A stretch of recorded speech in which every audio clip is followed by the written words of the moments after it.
Good morning, good afternoon, and good evening.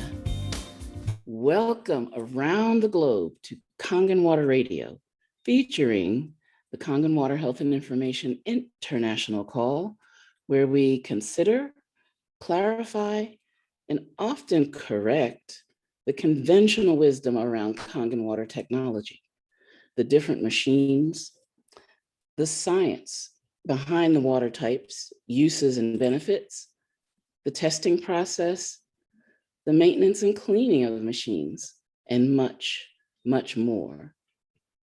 We also explore a plethora of other topics as we teach, promote, and discuss the three-pronged approach to health and wellness, hydration, detoxification, and complete macro and micro nutrition.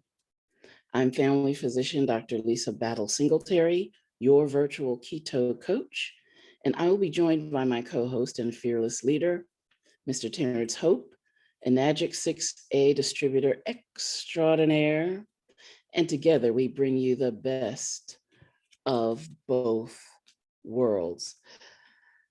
We're in the 400s. Today's call number 401, and we're talking about the silver tsunami. Now, I didn't know what that was. You know what? I did study population dynamics as part of my master's in public health. Excuse me. And they talked about this. They talked about the population curve being distorted, or that, well, not distorted, but that's formed by the baby boomers, the shape of the curve. And they talked about it like a mouse going through a snake, like this, we're just this lump that's passing along the population curve. And so I was wondering, where are we today with the population and the boomer generation? And I thought, there are a lot of generations. I've probably lost track of some of the generations. So I'm going to share with you how some of the generations are defined today, but also talk a little bit about the aging of the boomers and the coming, or some people would say it's already here, gray tsunami. So how do we define these generations? Let's see. I forget where I put stuff. Okay, so let me find this article. So I don't know this organization, but they explained these generations in a pretty succinct way. So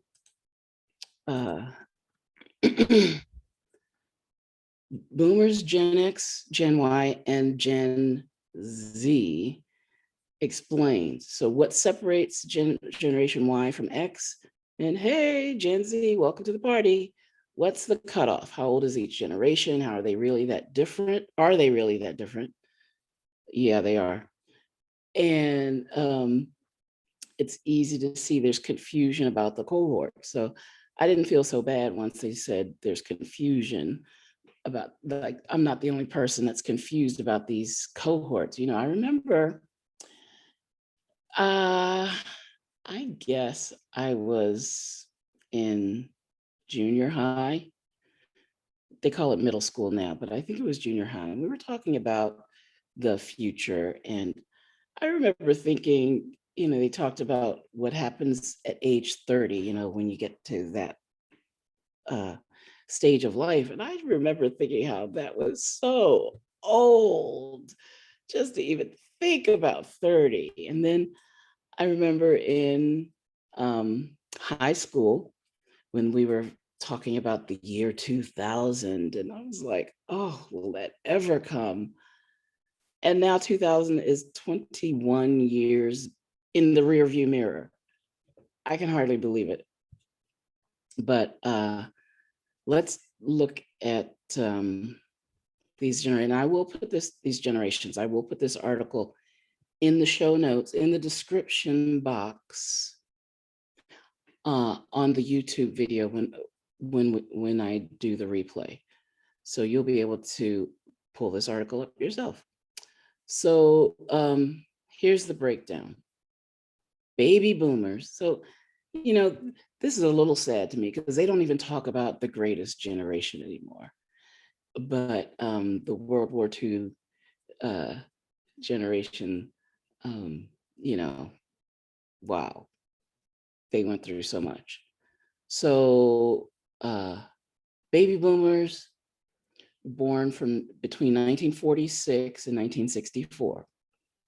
They're currently between 57 and 75 years old, and there are about 72 million of us in the United States. So yeah, I'm a baby boomer, and interestingly enough, when I was looking at articles about what's happening as we age, and they gave statistics about the elderly, it was like I had the same feeling that I had back, in middle school and high, like the elderly. Boy, I'm not going to be elderly for a long time, but it's they define elderly as over 65. So I'm like, oh my goodness, I'm almost elderly. It's just not even, so age really is a state of mind.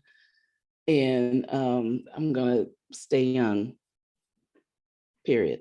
Okay, so till the rapture comes anyway. All right, so then I'll be awesome. There's 72 million baby boomers in the United States. Generation X was born between 1965 and 1979 or 80. And like I said, the cutoffs vary. They're currently between 41 and 56 years old. And now, I used to think of Gen Xers as so young, and they're in their 50s, right? 40s and 50s. All right, Generation Y, or the Millennials. So that's the same thing, right? And they've got other names too, like I think there are other nicknames below. My favorite one was Generation Wi-Fi, because isn't it the truth? They were born between 1981 and 1996, let's say. They're currently between 25 and 40 years old. So the millennials are holding down, they're like entering into maturity, and that's just crazy. I mean, we used to think of millennials as being so young, and they're young. I know it, but just time marches on, and these cohorts march on. Now they split Gen Y into Gen Y.1. So those are under 30 years old, 25 to 29. And then Gen Y.2, 29 to 39. And then there's Gen Z, which is the newest generation. They're between 6 and 24 years old. And there's another cohort that I didn't know until today, and they're called Zillennials. So they're at the end of the millennials and the beginning of Gen Z. So these are people born between 1994 and the year 2000. But according to them, Gen Z is just a placeholder for the younger people on the planet. So they'll probably get a nickname at some point. And then who knows what they'll call the next generations. So I'm going to skip most of this stuff about the naming of the generations, but what makes each generation different? I thought this was interesting. So before we dive into each generation, remember the exact years born are in dispute because there are no comparably definitive thresholds by which the generations after the boomers are defined. But this should give you a general range to help identify what generation you belong in. The other fact to remember is that with new technology, it's typically first adopted by the youngest generation and then gradually adopted by older generations. As an example, 96% of Americans have a smartphone, but no surprise, Gen Z, the youngest generation, is the highest user. I used to babysit. I've talked to you about this little kid who's amazing. Growing up, I used to babysit him when he was an infant, and he had, a pad or a smartphone, or he'd been introduced very early to, I can't remember the channel, but it was like baby cartoons, and he went to sleep with his thumbs moving. So he was scrolling on the pad, on that iPad or whatever the pad was, in his sleep. I was amazed. Okay. So baby boomers, current birth years, current age, generation size, we talked about that. Media consumption, we are the biggest consumers of traditional media, television, radio, magazines, and newspapers. But 90% of baby boomers have a Facebook account. Very interesting. This generation has begun to adopt more technology in order to stay in touch with family members and reconnect with old friends. What were the shaping events for us post-World War II optimism, the Cold War, and the hippie movement? Generation X, the other nicknames are the latchkey generation. Remember latchkey kids? Well, they got their own kids now. The MTV generation, they still read newspapers, magazines. However, they also are very savvy digitally and spend roughly about 7 hours a week on Facebook. That's the highest of any of the generations of the cohorts. Their shaping events were the end of the Cold War, the rise of personal computing, and feeling lost between the two huge generations. Generation Y, or the Millennials, their other nicknames, Gen Y, Gen Me, Gen We, Echo Boomers. They are actually, they just overtook the baby boomers. So the children of the baby boomers, basically, their generational size is 72.1 million. We were 71.6. I just rounded it up to 72, but they are 500,000 more millennials than there are baby boomers. 95% still watch TV, but they're cutting the cable, or cord cutting, as it says here. They're shaping events, the Great Recession, the technological explosion of the internet, social media, 9/11. Now, Gen Z, they are currently 6 to 24. There's 68 million of them. Their nicknames, the I generation, post-millennials, homeland generation. Okay, so the shaping events, smartphones, social media, never knowing a country not at war, and seeing the financial struggles of their parents. Never knowing a country not at war. I have to think about that one. Okay. I mean, like, what that means.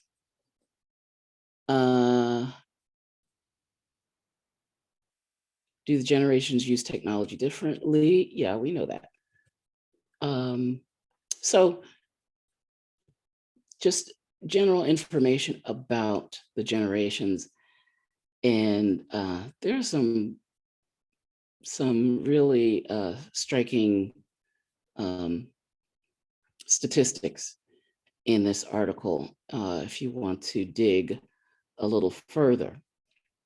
So I asked Dr. Google, what is the percent of elderly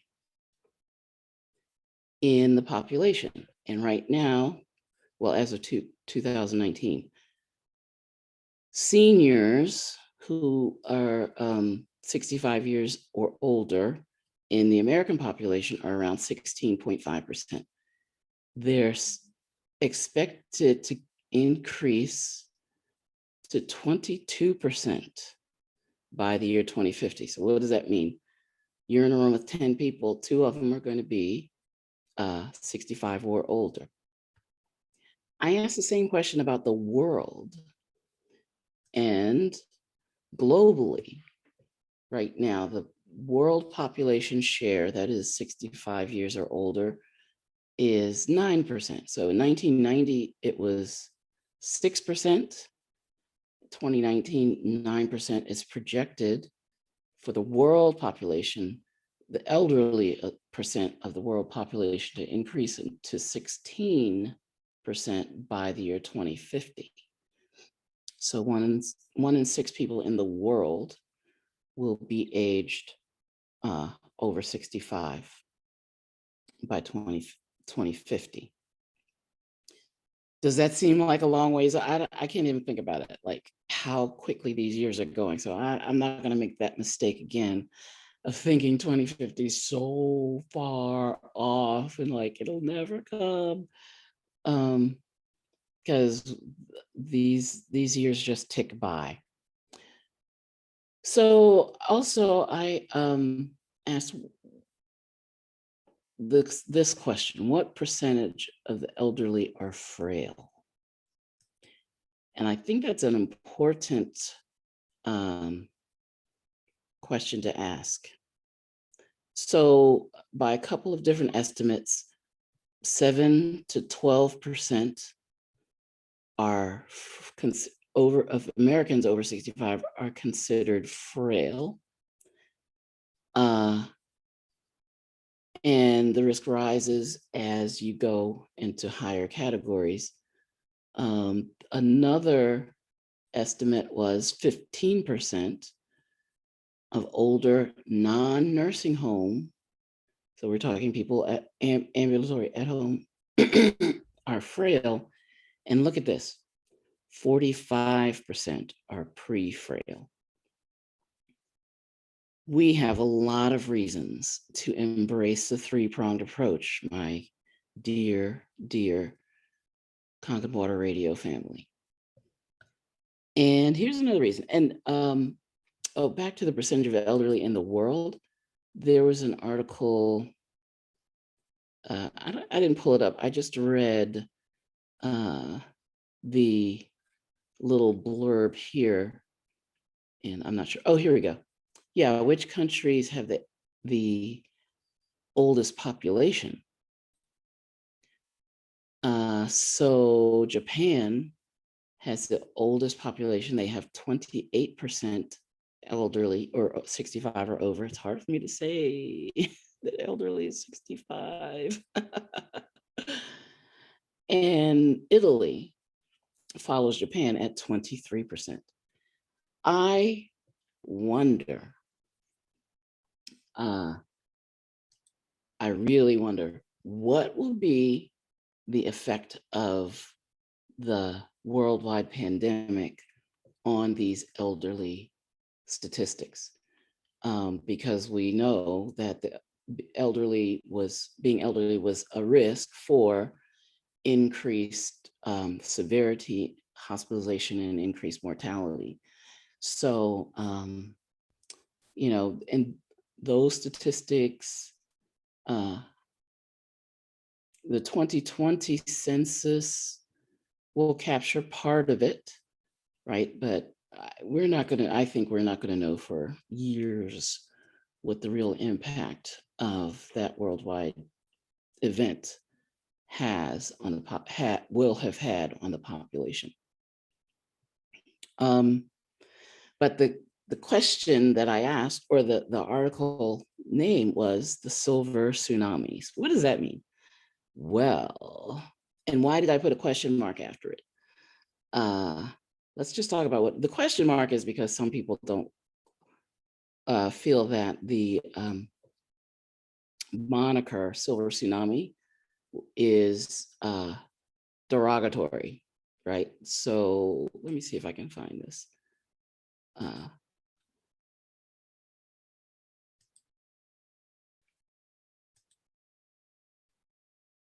Article. Yeah, I just went to Wikipedia. So silver tsunami also is known as the gray tsunami, the silver wave, or the gray wave. It's a metaphor used to describe population aging. So the fact that the population, not only the country, but the world is aging. Those percentages are increasing of people over 65. And it's been used in, popular media. I guess I'm not listening to much popular media because I don't think I've heard this. But the reason I put a question mark is there's a controversy because some people say that it is ageist to associate a tsunami, which is a really bad event, with this even you can't even, I mean, they don't even want you to say a rising tide of elderly people, but they're whether you like the term or not, the phenomenon is real and the phenomenon is here. And so I wanted to share with you an article that you can actually download from healthmanagement.org. So key facts about the aging population. They're looking at 2030 and 2050. The healthcare system will have to deal with twice as many hospital admissions and physician visits for baby boomers by 2030. Today, there's 600 million people age 65 and over, 617 million. The number's projected to grow by nearly 17% to 1.6 billion by 2050. 2030, the Office of Disease Prevention and Health Promotion projects that by 2030, 60% of the boomer generation will be managing more than one chronic condition. And let me, this little summary sheet is really revealing, a little scary, but this is the thing. We've got the three-pronged approach, right? And one thing I like about this, they do give us some possible solutions, and they include in the possible solutions, ding, ding, ding, providing preventive versus reactive care. Well, we have the opportunity to be not only preventive, but really proactive in embracing the three-pronged approach. So they give us here, they don't call it this, but I'm calling it the top 5 disease areas, or the top 5 challenges that the aging population is going to have to face. Number 1, cancer. Number 2, dementia. Number 3, increased falls. Number 4, obesity. Number 5, diabetes. There's not one issue on here in the top 5 that cannot be improved, supported, helped. Not saying cure, right? We never say cure, stuff like that. But doesn't it make sense? If you give the body what it needs, it's going to be stronger. Doesn't it make sense? If you can get rid of the toxins and hydrate the body, your body's going to function better. And we just have, I hope this is a clarion call for a lot of you. I mean, maybe you've already heated, or you're already heating it, but we really need to or it would benefit us, I'll put it that way, to really dig in and be proactive with our hydration, detoxification, and complete nutrition. All right. I'm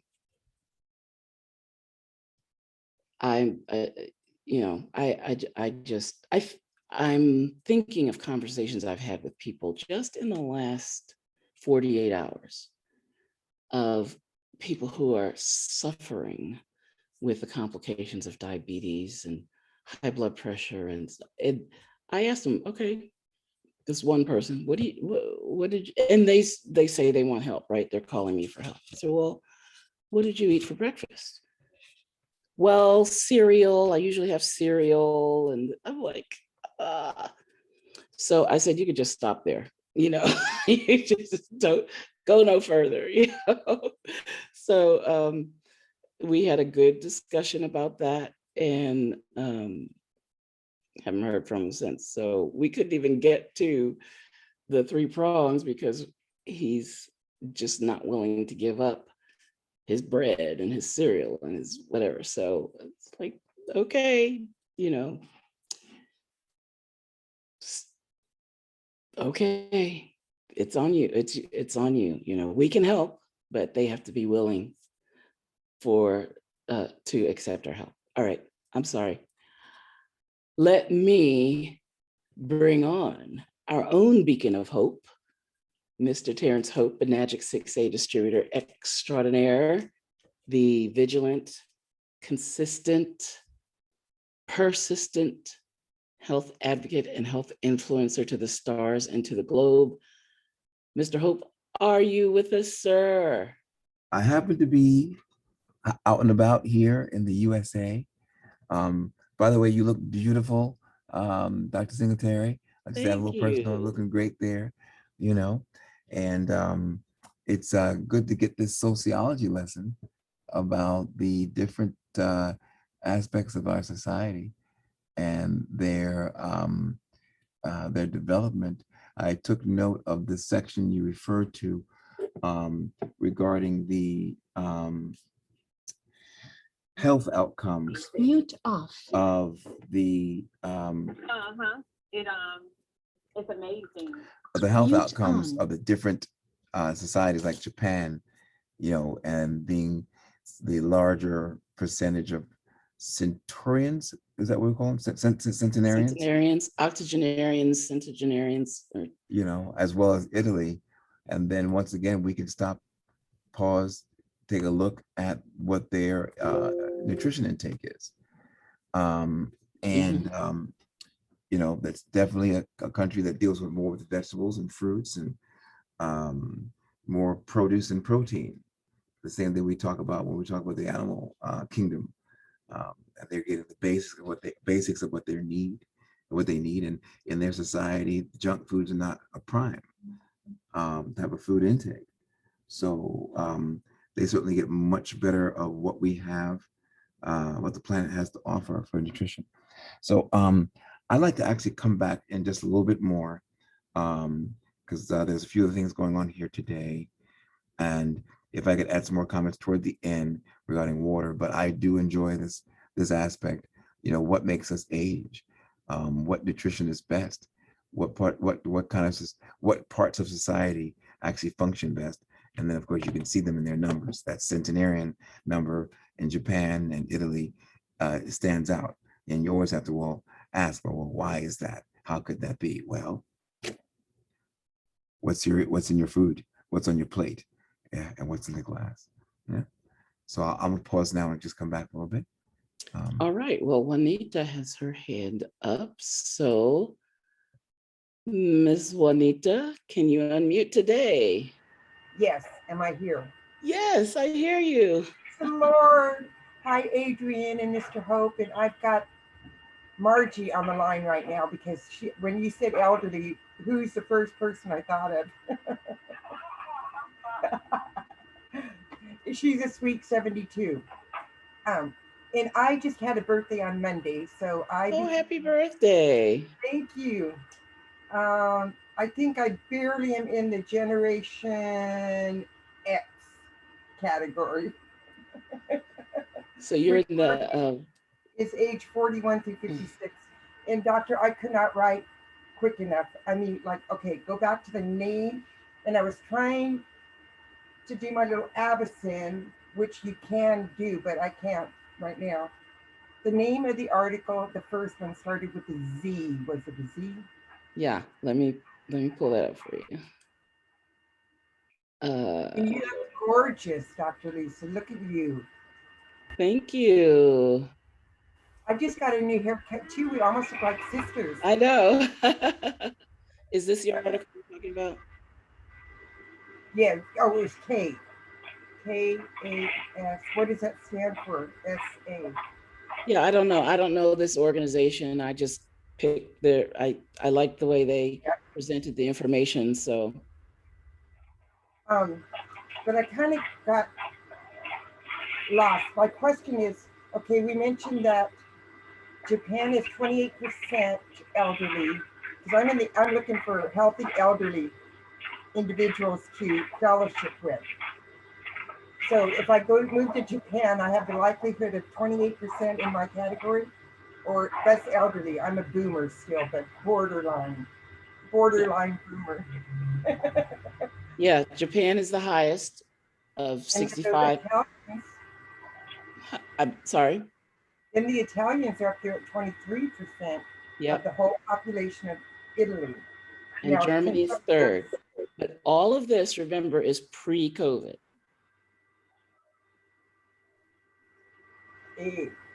All of these numbers are 2019 numbers. So we're still waiting. We have to wait for the 2020 census and beyond, analyses beyond to see what the real deal is today, because there was a real, swath, I think, cut out of that population. So I don't know I don't know really the current state of affairs.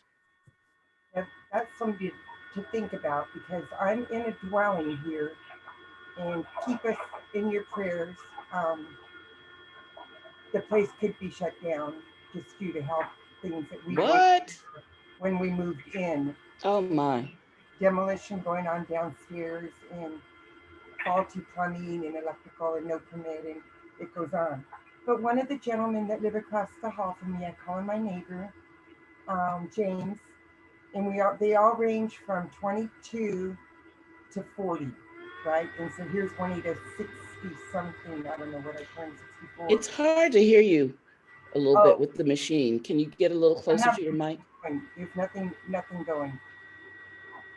But Margie's maybe Margie, can you go on mute, or do you want to say anything, Annie, first? Okay. She's got someone working at her home. Is that better?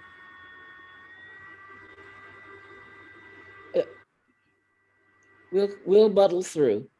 Okay. So, I mean, I hear nothing. The only thing I hear is a fan on my computer. Yeah, no, it's probably what's happening at Margie's house. Okay. Let me get a little closer. But anyway, the gentleman across the hall from me, James, is 22, and he's extremely responsible. He works as a manager at PetSmart, and about a week ago, he came home because his mom lives up at the lake, which is about 30 miles from here, so he moved close to be by work. And he came in while one of my caregivers was here, and said he was wearing a mask. And I didn't really pay attention. I don't even wear them, so, but he brought it to our attention. He goes, I said, where you been? I haven't seen you in forever. And he says, I was tested positive, so I'm self-quarantining myself up at my mom's house at the lake. And I said, wow, poor baby. You got to be at mommy's house for 2 weeks up at the lake. And he's in my gal go, she's got boys his age, and she goes, I bet your mom is so excited. Well, he did exactly that. He's home right now, and I noticed in the refrigerator that I was hogging his space with all my fruits and veggies I went to the market for, because I kind of took his space knowing he was going to be gone for a couple weeks. And I noticed his stuff here. So he's back home, the fever must have run away because my friend said, "What were the symptoms?"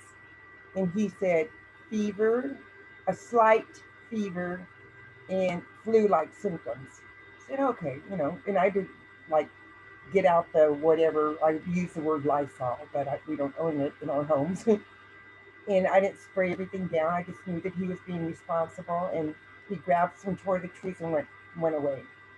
So now, however many days later, he's back, which I'm very, very thankful for. And he's kind of got me. I didn't even think about him until you mentioned the statistics. So let's go back to the question. What is the percentage of elderly in the US? Right now, it's 16%, 16.5%. Oh, there, I wrote it down. Okay. Over 65. So And this it's generation that I hang out with most of my life would be considered in my daughter's generation Y. Generation Y. And then you broke that down into Y1 and Y2. Tell me those things again. Y.1 they are 25 to 29 years old now. So they haven't hit her 30 yet. Y.2 are 30 to, I think it was 45.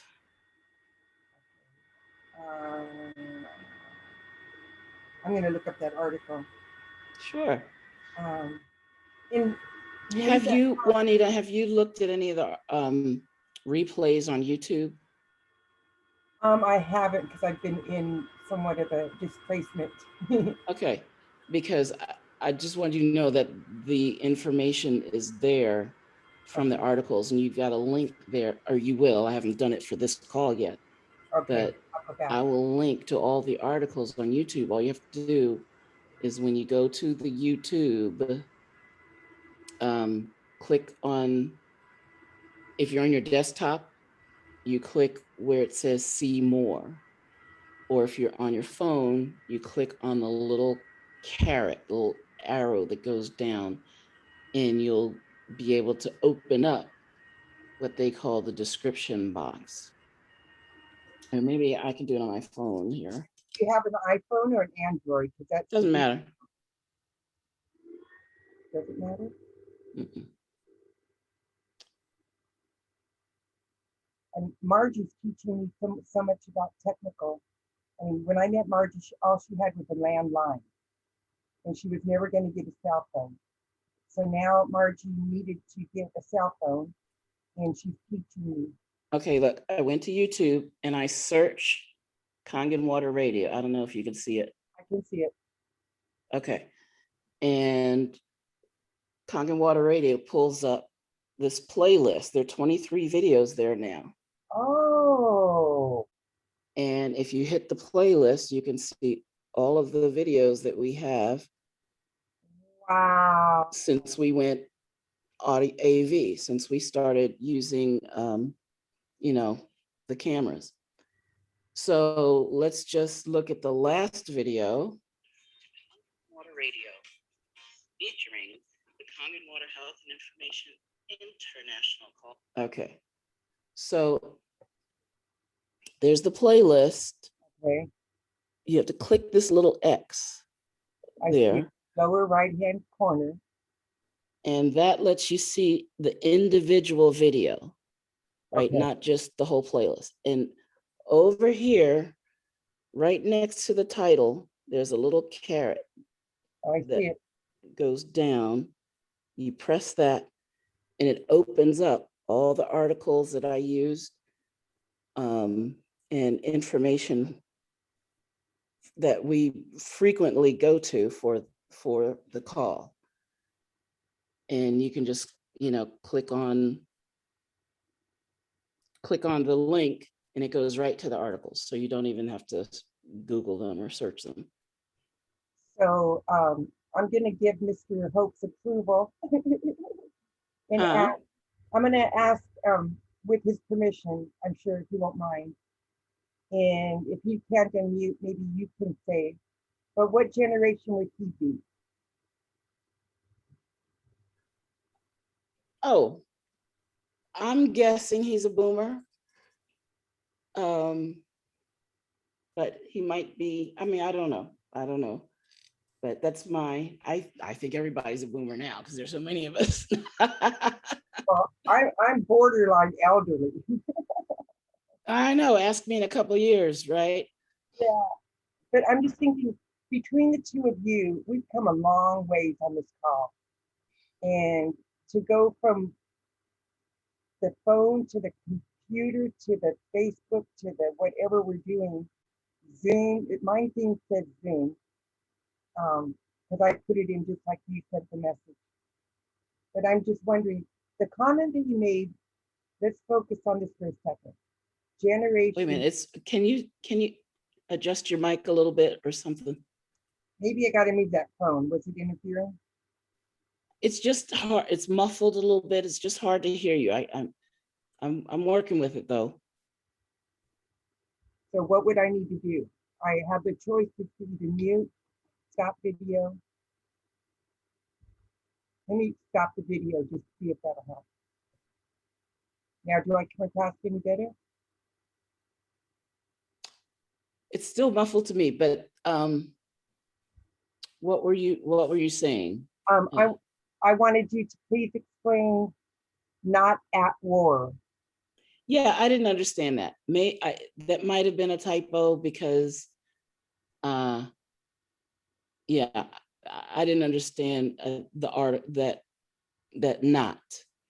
So they could be the only generation that has never experienced. But then I was thinking, are they talking war on drugs? Are they talking war? Like what war are they talking about? So but my first impression was the not is a typo. I mean, I kind of believe that we are at a civil war somewhat right now. Well, yeah. I certainly I can get that, but I would have thought they would have qualified that word war if Right. so like I said, I don't know the source, I don't know the group. So I don't know if they were, I just, like I said, I took the information that I could take and I liked it. Well, I see Adrian's on the line and we were texting back and forth, and he told me he was born in 77, which makes him Well, you're not supposed to put everybody's business out on the on the call. I know that he wouldn't give me a spanking and put me in a corner. But I'm just thinking of the maturity of the gentleman. It doesn't really matter what year you're born. When it comes to like Adrian, I mean, he eats well, he exercises, he doesn't quite have the water machine yet, but he drinks our water. And so, some of us, because we are doing our three-prong approach, and the generations below us have no idea. Like I Yeah. just sent a And message. take a look at this. This was really, let me see, can I do this? I'm trying to use my technology again. Oh, This is a projection of an increase in Alzheimer's disease by state. Now, let's see, projection between 2020 and 2025. So by 2025, look, I mean, they're expecting Alzheimer's disease it already seems like an epidemic to me, but they're expecting it to get even more across the states. And you just have to think about it. Your brain is delicate tissue. And if you have a lot of oxidative stress, if you have a lot of toxins, you have a lot of inflammation on your brain, that's going to cause problems. Right. Wow. So the three-pronged approach, and you're right, the young people have no clue. But you know what? There are a lot of old people that have no clue too. So, because they're stubborn, they don't want to change. They don't want to, Right. Well, you said the words, they're not willing. Yeah. I mean, that's the So story of my life, moving, changing. I tell people, what was Jesus Christ's address? No clue. I missed that. I heard you say his name, but I didn't know what you said I'm after gonna just move this laptop. Let me just see if this is gonna help. And I'm gonna put it on my lap. that. Okay. That sound better. I think it sounds clearer. I think.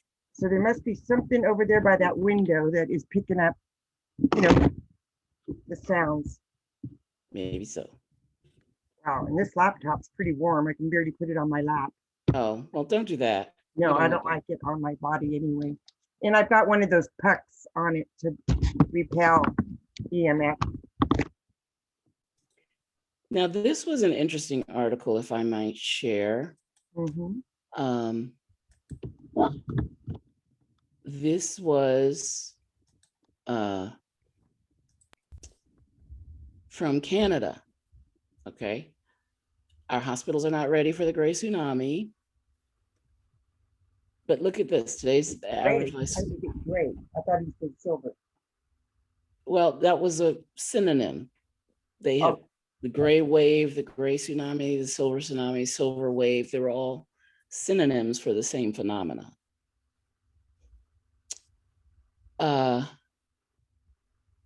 In 2030, or a little more than a decade and a half, the Federal Department of Finance predicts the average life expectancy for women will be 87 years. So that's 4.5 more years.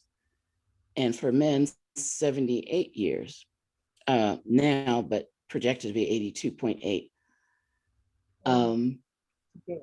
But this is the paragraph that caught my eye. I think the great news from this ongoing demographic change is that more people will live longer and in reasonable health than ever. According to the OECD, a whopping 85% of Canadians over 65 report themselves to be in good health, the second highest share for any country. So once again, when we look at culture, right? The cultures, the international borders, there's some things we can do, right? To decrease our stress, to increase the health of our what we take in, what we eat and drink, supplementing properly, doing things like your machine, being proactive and even aggressive as far as grabbing what you can do for promoting your health. I mean, we're at a point where I think it's not even an option, but a lot of people act like it still act like it is. So. Oh, I think, Margie, I'm sorry, did I cut you off when I moved the phone? I think she's back. Okay. Just a comment though, with these gentlemen that are living in this dwelling, being of that age, I've got a bunch of food in the fridge and I invited them to come up and eat some lunch with me. A big salad. I said I overdid it at the market this Saturday. And their comment was, I don't eat salad. Ah. And next door is the autistic young man, Nolan. And the more I learned from his mom, who's my caregiver as well, so we are friends and professional, and he won't eat good food. And when he has cravings to calm him down, they go to McDonald's, Mr. Hope. Yeah. When the young man comes here and does the autistic things that they Mhm. do.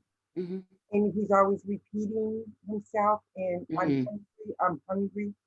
Well, sometimes autism comes from the womb. So what Yeah, mama was for sure. because For sure.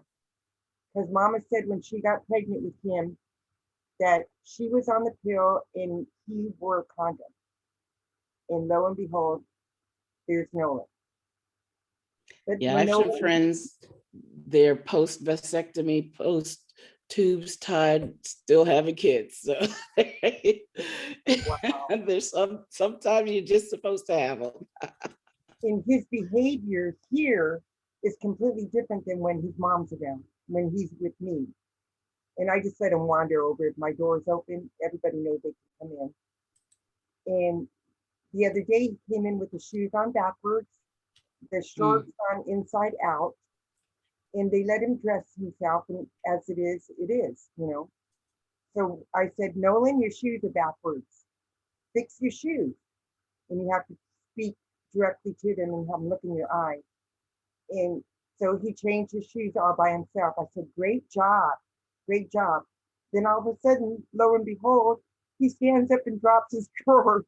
I said, oh no, I hope you have something on underneath that, young man. But he knew that they were backwards.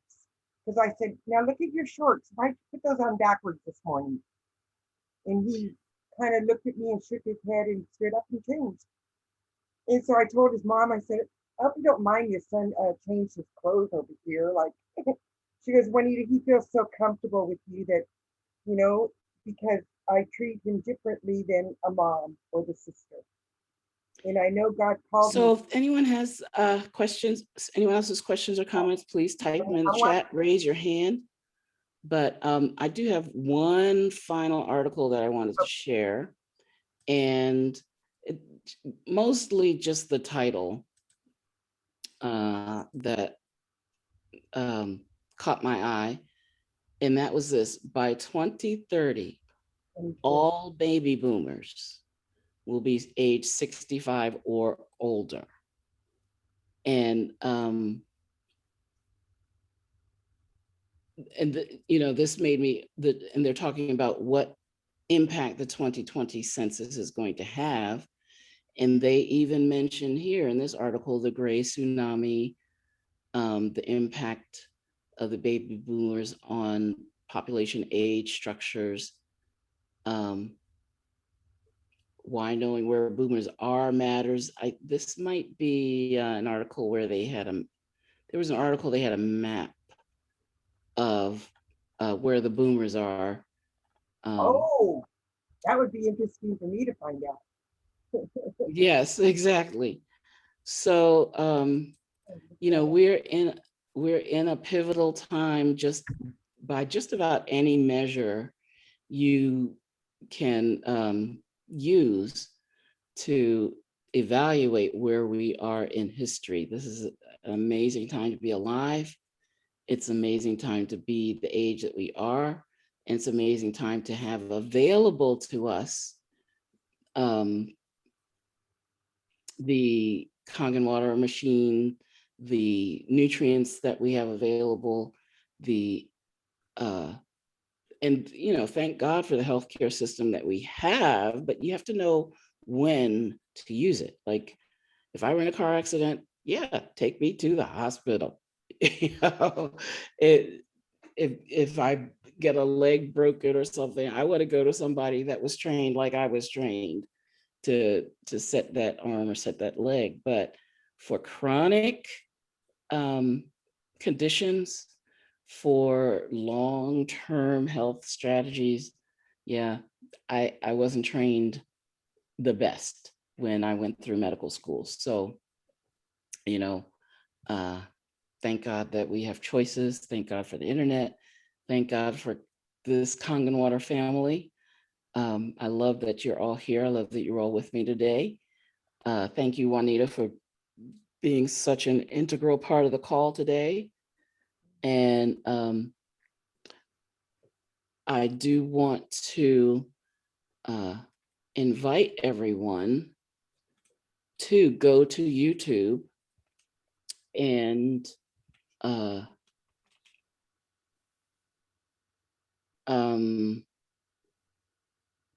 I'm sorry, someone just texted me that should be on this call. I'm like, why aren't you on the call? I mean, that's what my eyes were saying to my text.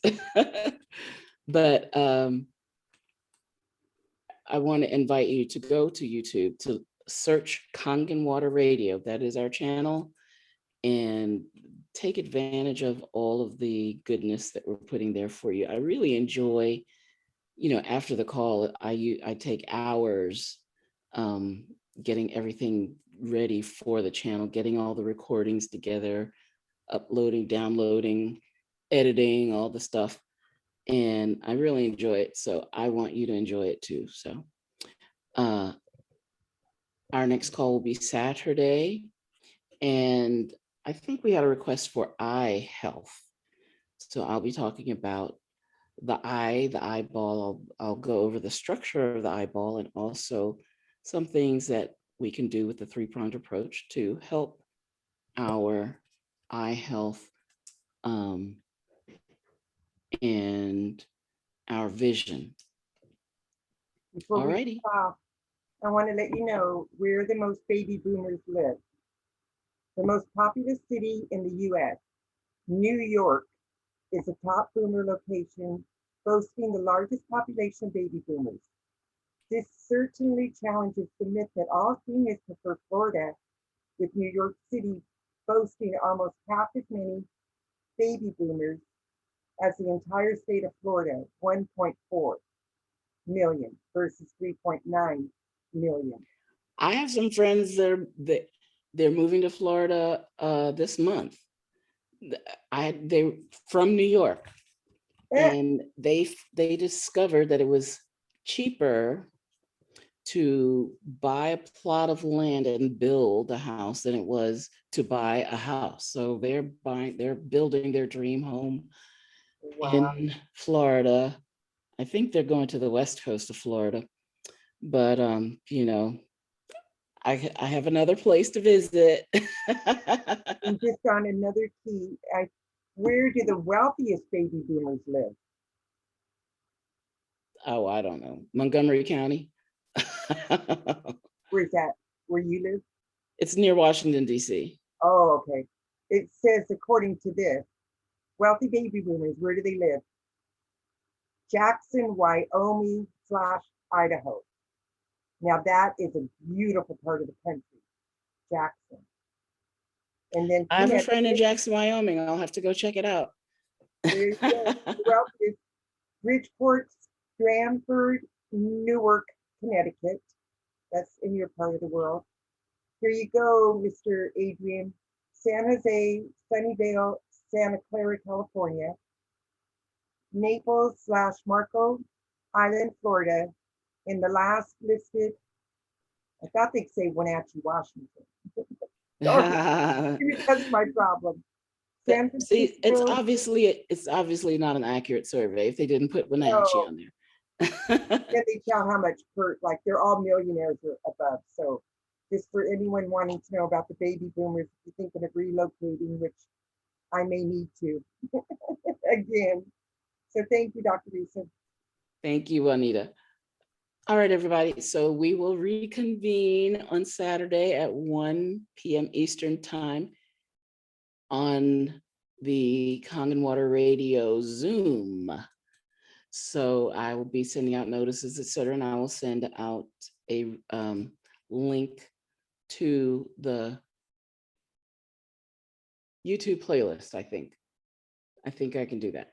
So, or a link to this call and the playlist. So thank you. Have a wonderful, wonderful rest of the week. I didn't wish the fathers Happy Father's Day, but Happy Father's Day to the fathers and to the mothers that had to be fathers.